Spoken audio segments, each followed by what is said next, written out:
Aku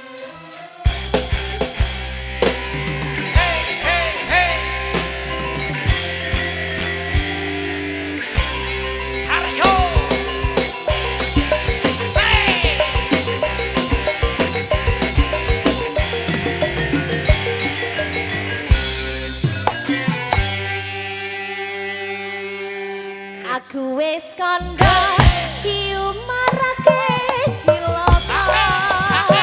Aku wis matur fut kanong omongan lantur. Wis tak aturi yen foto marake lali. Sacut ngunjuk per kakean dadi neken. Ora tak gagas penting sik tuku beras.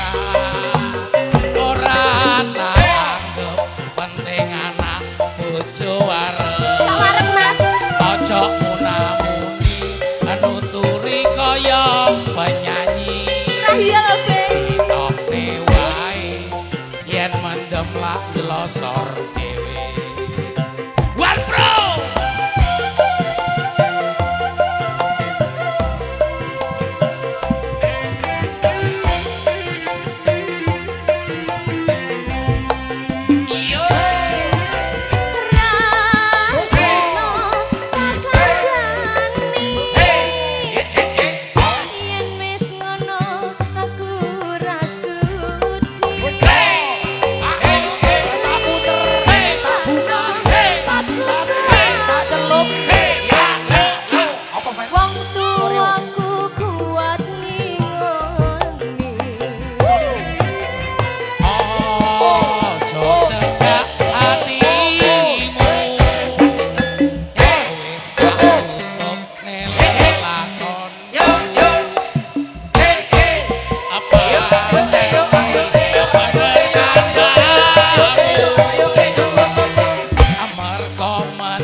Lek wis bojone gak apa wis gak mendem diapakno Del. Sing ndi ya?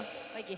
Yen wis mari. Yen wis mari kanca-kanca dipamiti. Otlo. Yo konsen apa iki terusane? Lake. Selamat tinggal kancaku leren ndugal. Ora kuat mendem wis ora kuat. Yo boe. Ale duwe bojo kaya ngene iki ya mendem tok mesti. Ayo. Dela Monica.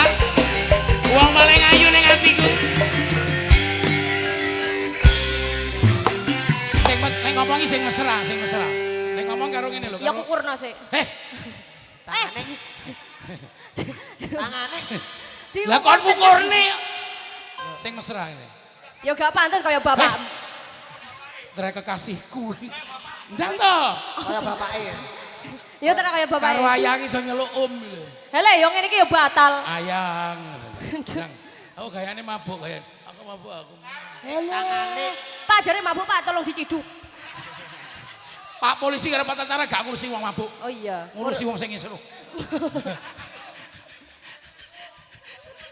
Ngengkel takon ngono. Entuk aku mabuk. Aku gak kuat jalan. Yen wis mah. Apa dah? Aku wis kondo. Kok iso yen wis mari aku urung mari. Tak kira gendang dipateni. Aku mabuk. Ndang ngene ndang. Ndang. Kok iso Pak Boy lho iki ayangku. Ya ngene iki wong jujur ngene iki. Angel. Aku wis kondo. Kowe iki empuk rek. Aja cedek-cedek apa? Enak aku pengen lho ngene. Aku wis kandha cium marake cilaka. Aku wis ngatur men seneng omongan lantur. Wis tak kandhani yen foto marake lali. Piye iki?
thank you.